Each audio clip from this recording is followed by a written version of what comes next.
This video is how to use object-oriented programming in the Raptor environment, and I may have to do it in two separate videos. So in this first one, we'll set the class up.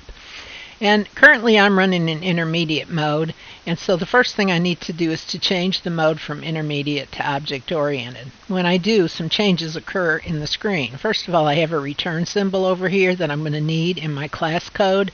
And also I have a tab now for Unified Modeling Language. So I'm going to click that tab. And this is where I set up, using UML, my class definition. There is no code behind this, but it does set up my attributes or fields and also my methods as to how the class operates. Remember, attributes or fields are a description, variables that hold a description about the object, and the methods are the actions. What can the object do? So the first thing to do is to define a new class, and it's this very first button here on the left. So I'm going to click it, and I have Add New Class. In Unified Modeling Language, of course, that's a rectangle divided into three parts.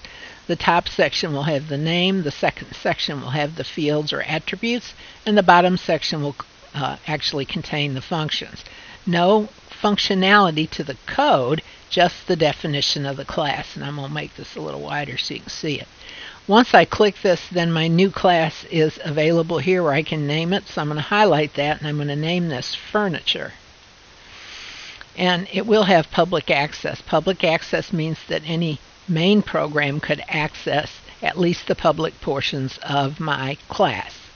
So that's correct, and the next thing to do is to start adding my attributes or fields and my functions. So I'm going to right click and choose Edit Members, which brings up this dialog box that lets me set those up. And I'm going to start with the first rectangular area here, which is the fields, and the little blue square here is New Field. When I click it, it gives me access up at the top to the fields. So the name of this first field is, I want to know the weight of my furniture, and that is an integer type. So I'm going to leave that as is, and it's finished. Now, I am going to create another one, which is the cost field, and I want it to be a real number. So I'm going to use the word double to indicate that it is a real number. These all have private access because the member fields of any class generally are private, although you could have some other terminology, but we're going to leave them all private. And the last one, the last field name or attribute that I'm going to use is a description field, which tells me something about the description, and that's string. So I'm going to come down here and type it. There is a drop down for this field. However, the only options you have in here are things you've typed before. So string is correct for this one. So when I click away, of course, down here at the bottom I see it, and I also see it now in my UML dialog box. So now I'm ready to add the functions or the methods. So I'm going to click the little purpley pink box here. That's New Method. And same thing, I get spaces up here where I can make decisions about what the function does and how it's handled. And my first function is the one I'm going to use to set the weight. So I'm going to call it set weight. Typically, a lot of languages use set and get functions in their class designs. So set weight is going to allow me to pass a value from the main program into the class code and actually assign value to the private weight field in my class. So set weight, but I do need to make one more change up here at the top inside the parentheses, because there is a parameter in this particular one, and that is that I'm going to pass from the main program an integer variable that I'm going to call weight, which will hold that value, get passed into set weight, which in turn that function set weight will set the weight field in my class. So I have set weight completed, and it's added down here, and it's also added here, but for some reason it did not pass the parameter, which sometimes it does. It's actually returning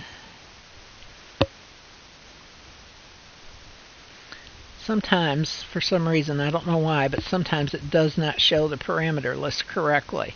I may have to come back and do that. Let's try another one. There it goes. It came up when I clicked on the new button. The next one is to set the cost, and it's the same kind of thing here. I'm going to pass a variable that's going to be a double variable called CT from main into my function code for set cost, and it's going to assign CT, the value in CT, to my cost variable that's private to my function. So it's in, and once I select another new one, I should see the parameters, and I do. And now it's set description, SRIP,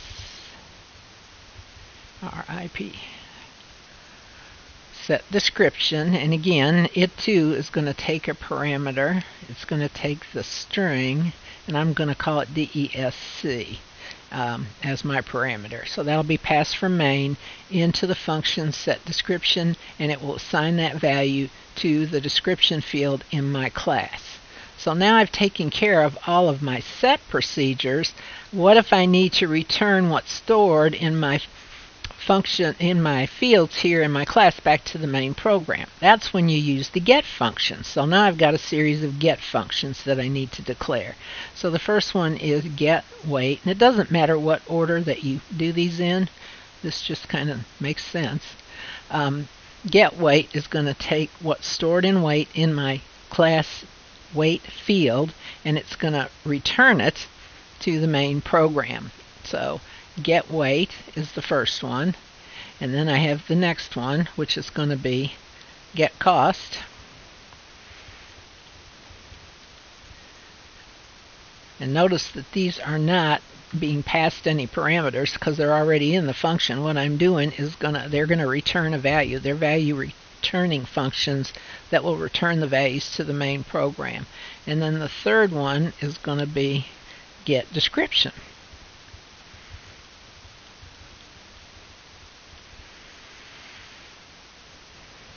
Now, all of that is good and well, and I could actually build the code for my 6 functions, the set and the get. 2 of them somehow didn't get a name here. I need to edit those. The first one should be get cost, because we have, no, this is get weight. I may have clicked on the wrong thing. And then the next one down here that just says new method, and apparently I didn't tab out of the field correctly. This one should be get cost. Okay, now it's right over here, it's right here. And as I said, with these 6 functions in my fields, I could write code, first of all, to build these functions out, and then a main program that actually would let me access them. But more often than not, we also include something known as the constructor. So I'm going to include a constructor in this, and the third little button here from the left, the little white one, is the constructor button. So I don't have to name it because by default a constructor is always the name of the class. So my constructor name is furniture. However, what a constructor allows me to do, because the constructor, even if you don't have one, a default one is called automatically. But if I have a constructor by name, then what I'm usually trying to do is to pass in the values for those fields in the class, weight, cost, and description in this case. So I want to be sure that I am passing in those values, an integer field WT weight, a double field CT cost, and the description field, which was a string, DESC. So that's my parameter list for my constructor function. And when I'm through, I can close this dialog box. Remember that you can right-click on this and go to Edit Members if you need to fix it.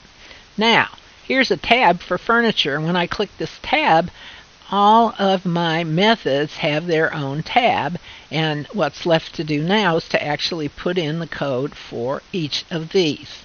So I'm going to stop with this particular video. We'll come back in the next one and actually put the code in here and then build our main program to see if our class works.